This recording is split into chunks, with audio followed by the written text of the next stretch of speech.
Breaking news చూస్తున్నాం. Shamshabad airport లో ప్రయాణికులు ఆందోళనకు దిగారు. ఉదయం 7 గంటలకు తిరుపతి వెళ్లాల్సిన విమానంలో సాంకేతిక సమస్య తలెత్తింది. దీంతో తిరుపతి వెళ్లే ప్రయాణికులు ఆందోళనకు దిగారు.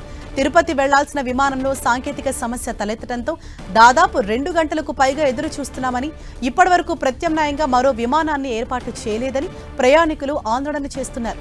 అటు విమాన ఆలస్యంపై స్పందించిన అధికారులు ఉదయం 10 గంటలకు ప్రయాణికులు వెళ్లేందుకు మరో విమానం ఏర్పాటు చేస్తామని చెబుతున్నారు.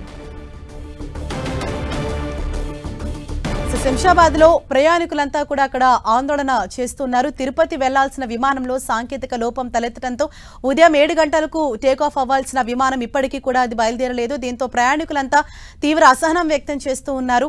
అయితే మరొక ప్రత్యామ్నాయ విమానం సైతం ఏర్పాటు చేయలేదు, మాకు ఎటువంటి ఇన్ఫర్మేషన్ ఇవ్వలేదని వారు చెప్తుండగా, మరోవైపు అధికారులు మాత్రం వారికి ఉదయం 10 గంటలకు వేరే విమానంలో తిరుపతి వెళ్లేందుకు ఏర్పాట్లు చేస్తున్నాము, ఆల్టర్నేట్ గా ఇంకొక ఫ్లైట్ రెడీ చేశాము, ఎవరు ఆందోళన చెందాల్సిన అవసరం లేదని అధికారులు చెప్తున్నారు.